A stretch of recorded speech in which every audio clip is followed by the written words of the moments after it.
let me tell you first what I do, and then who I work for.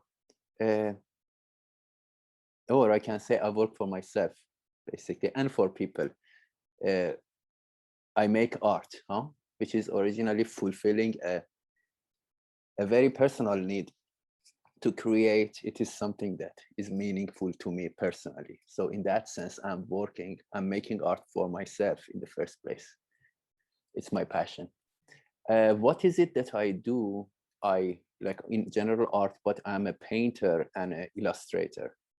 So sometimes I just make paintings, whatever that I'm inspired to paint, any subject that I want to paint. And also sometimes I illustrate like stories, like there is a story, I make pictures for it. So, and basically I have been working as a freelancer. That is due to my circumstances in life. Last 10 years, let's say, I have been in this country, and some personal information here is that I'm a refugee. At the moment, I still don't have the work permit to be hired by a company and work for them. So I've been doing freelance work. I've been finding my clients. So who I work for, I've been doing freelance, and when I paint, like paintings that I paint for myself, whatever subject I want to paint. When I paint them, I would usually exhibit them in a exhibition and then invite people, announce it publicly, people would come and then would buy. So that is my work. I sell paintings. About illustrations, it is through contacts, connections. Sometimes someone would recommend me as an illustrator, and they would send me the story or what they want me to illustrate. Sometimes I would come with, I use social media as a way to connect people too. Like I would create some little projects sometimes.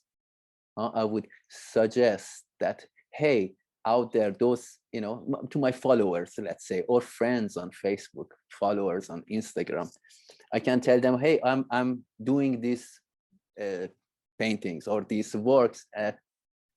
You could, they are available for sale and all that. So that is another way basically directly I approach people.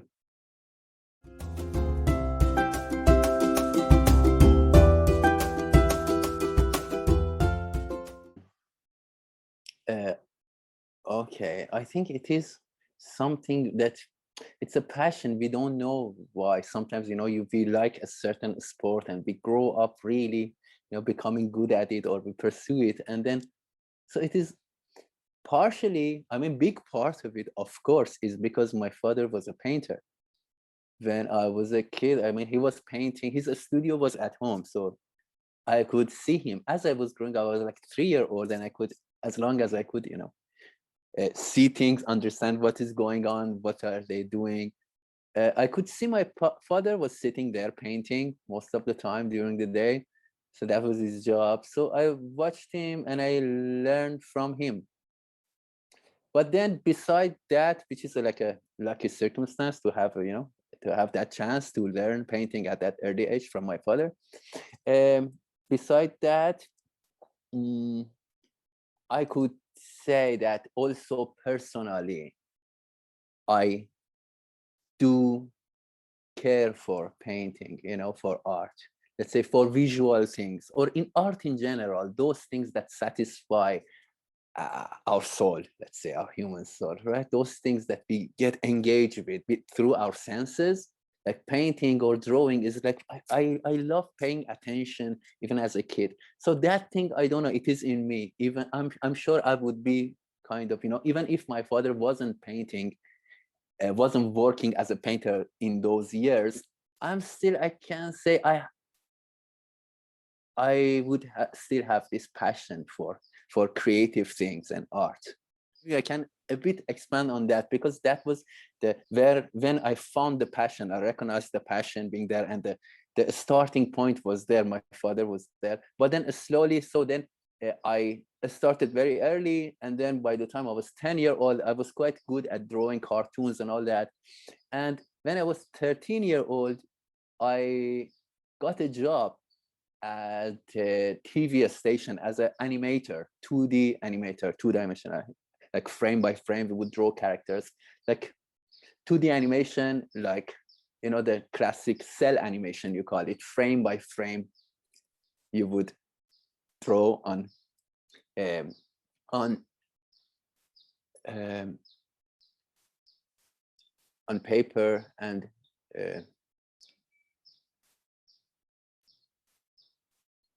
I can't remember the name of this paper, not transparent paper, but English is not my first language, so sorry. But yeah, so I started working at early age too, like teenager. I was going to this animation center, this team. So that's how that time I was not painting. I was just doing animation, drawing cartoons, caricatures, because I was more interested in that. My father was a realistic painter, but myself as a kid, I liked drawing cartoons. So it was satisfying. It was, and I learned a great deal through working on projects. The rest of the team were adults, so I could learn a lot from them, animators, directors. And it was later, I think, late in my teenage, 17, 18-year-old, I picked painting again. Painting as fine art, like, well, not necessarily realistic, but painting as, you know, exploring different styles in painting. I still do cartoon and caricature style, but I've been working in other styles as well. Yeah.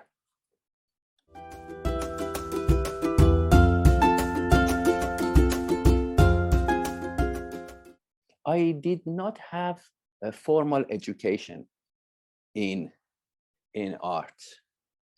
I had certain obstacles in life that did not allow me to study. I mean, to go to university and study art. But then, nevertheless, I have been learning on my own all through my life. As I said, since early age, from my father. I mean, he was not an educator. He was a self-taught artist. He himself did it. He just, but he had some books on art in his bookshelf. And since I was a kid, I used to, you know, read those books, look at those art books. That was inspiring. And then later, when I was a teenager working with that professional animation team, they were all graduates from university. They were directors, animators. I was working with them every day, meeting them in the office and working on projects together. So I also, through those years, I learned a lot from them. And because the thing is, the country that I come from has other issues and obstacles as well. So I had to somehow take another path. I couldn't go to university there. So many years later, I could leave the country. I came here. Here, I have free internet. This is another thing that back home, still, you know, a lot of websites and things are filtered by government. So the thing is, here I appreciate my freedom. For the last 10 years, I have been outside of Iran. And this again has given me the opportunity to learn, to continue learning, because there is no end in learning, especially if you want to learn art and you just always want to, as long as you're passionate about it, you can, and don't look at it only as a job, but it's a fulfilling thing. So I have been learning, and I'm still learning, like, you know, now with internet, all the courses and things, you know. So that is basically my education now, using internet a lot. Yeah.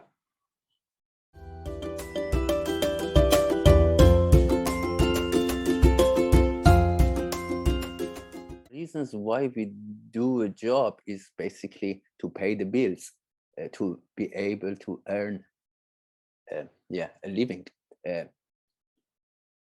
But it is not only that.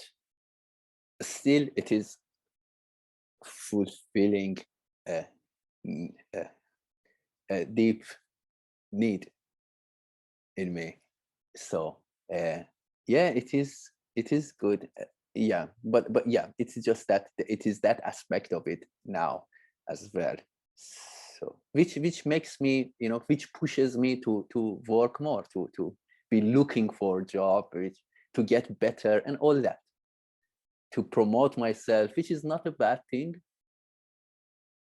If it is not a fake promotion, I'm not only trying to sell something, I'm genuinely creating something that I believe in, and I am trying to also share it with others, basically, like offer it in that sense, promoting as a way of contributing to society, to others, sharing it with them.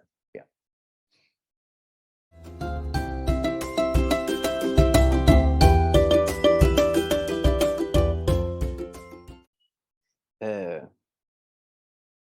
You see, we have these things we say,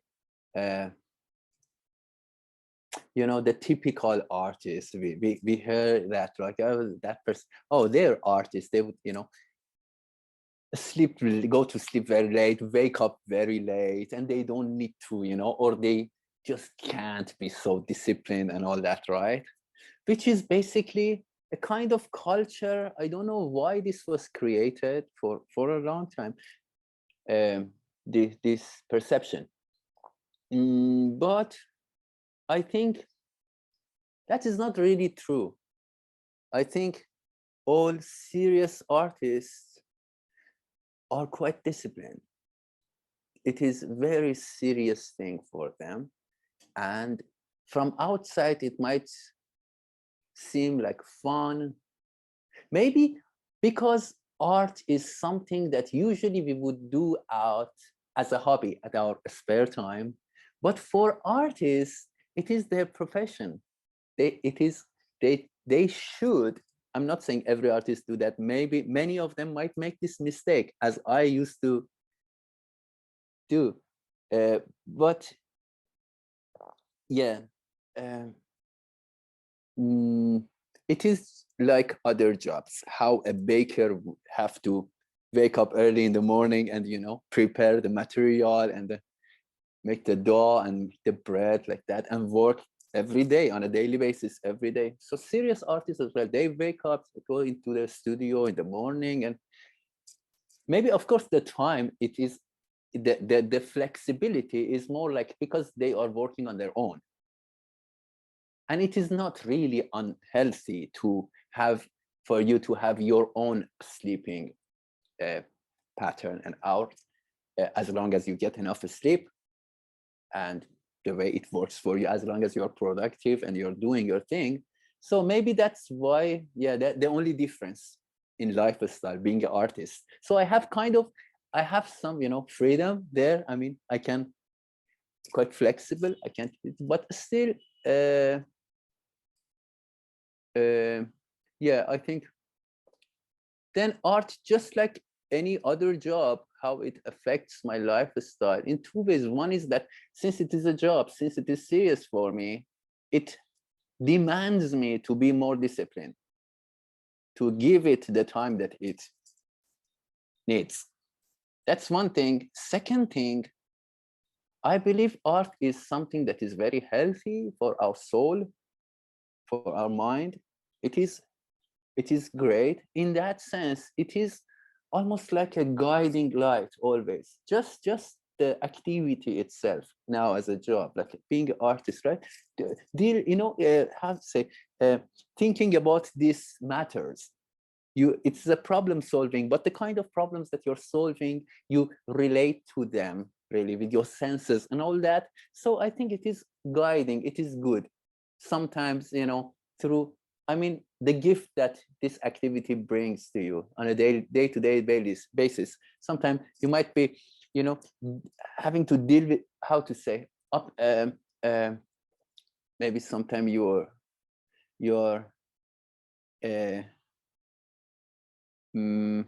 the word sorry,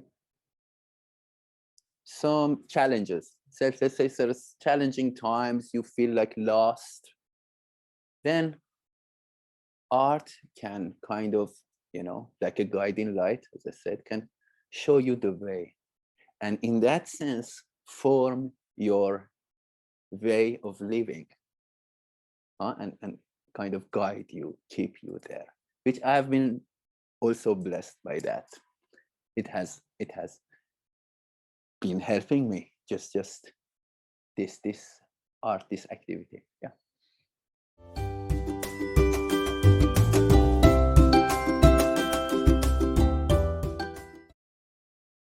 I think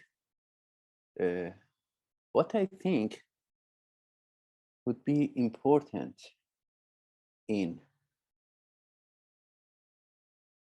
living as an artist or becoming as an artist. What is it? How is it that you become an artist? A lot of it, I mean, other than uh, uh, finding within you the willingness to at least take the first steps for it. The second, the important thing that I want to talk about is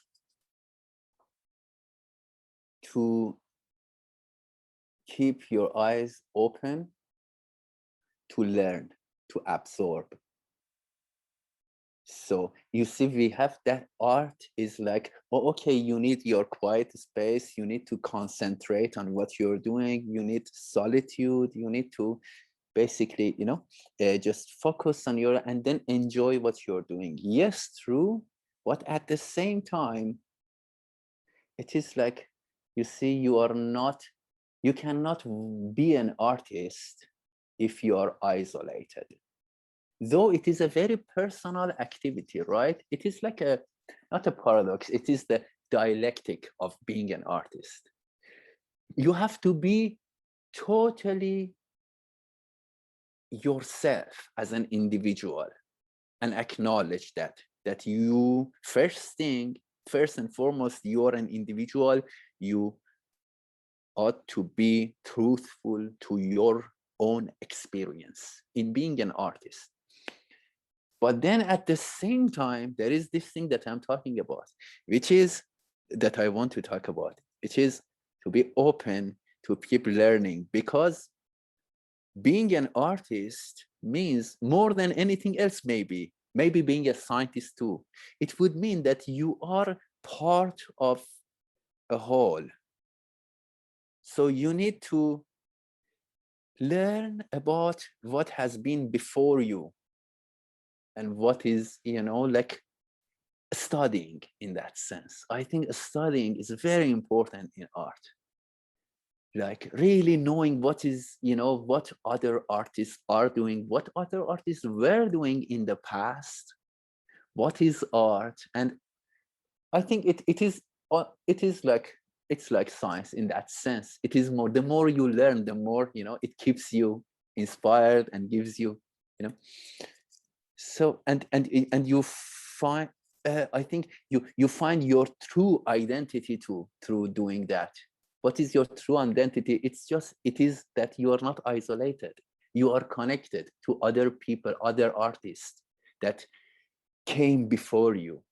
Somehow it is something personally, I think. I don't know. I hope it, but I mean, I hope the meaning would make through, I don't know, would be understood what I'm trying to say.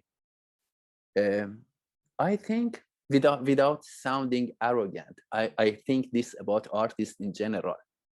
And when I think of myself, I don't say that I'm an artist, right? I don't think about that. I just do what I'm doing. But I know I like art and I like artists.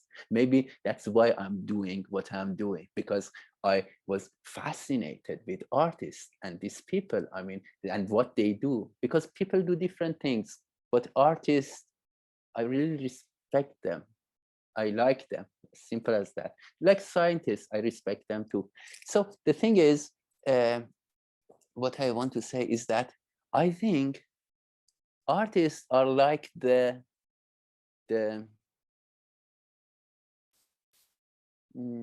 like the senses of people, like the eyes of the people, the ears of the people.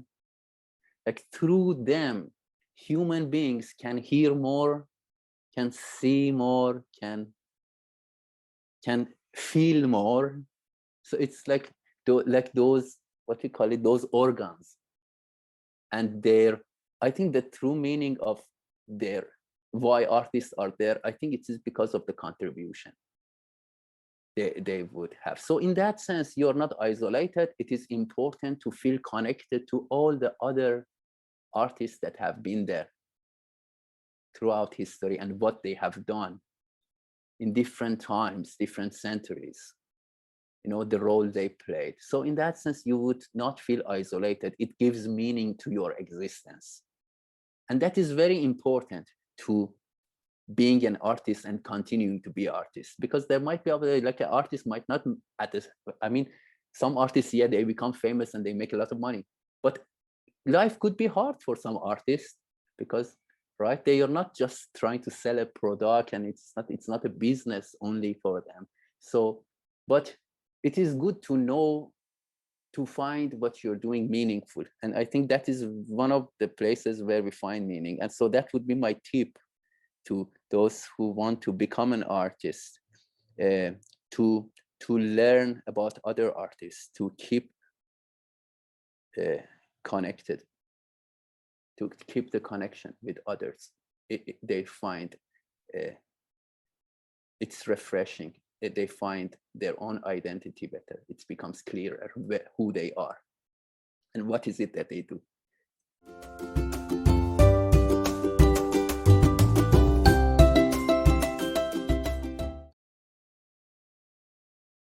I know what I enjoy about being an artist. I don't know what I find difficult yet. Maybe I think about it later. But first, I tell you what I enjoy about being an artist. One of the things that I really enjoy about being an artist is that it is about making something that can be shared with others. It's about connection again. So let's say I'm an artist and I can refer to a flower or something that is yellow in color and in form it is a certain way, and I can show it to someone else and tell them, hey, do you see this? So it is about, and they see it too, and they would tell me, oh yeah, I can see that. Yeah, it is interesting, that form. So that is, it is, right, it is about all arts, like a piece of music. The thing is that it is something that its beauty or its qualities, let's say, it's not always about just beauty, it could be other qualities, um, we can understand. It's a means of, it's a mean of communication. Art, right? Through art we can communicate, and that is the best part of it. I mean, sometimes with a stranger, sometimes with your best friends, the fact that you can, you know, right, you can communicate something in a special way, maybe. Because art, Picasso says, it is a quote by Picasso, says, art washes away from the soul. No, art washes away the dust of everyday life from the soul. Something like that, yeah, maybe, yeah. So yeah, I think it is refreshing. It is not the same, maybe the same uh, way we would communicate about everything. We could always, you know, art allows us to be creative and find things again. Like, right? Because artists, they create, they create, I mean, same meanings. They can enhance the certain meaning by creating a new way of expressing it. Right? Like in language, maybe forever I would call this tea, or, and it is tea, and I can, I mean, and, or it is a glass, and it is glass. But maybe poets do that. They reinvent the words, not inventing really, but the function of the words or the way to communicate. They, with the same words, artists the same, with the same colors, same form, same subject, but sometimes, you know, they create new expressions, which, yeah, which I think is very important for us as human beings to express ourselves and to be understood. So that's the thing I enjoy most about being an artist and doing art, making art. I really enjoy that. What was the other one? What is the difficulty? No, what is, yeah, what I find difficult. Okay. In being an artist, what is it that I find difficult?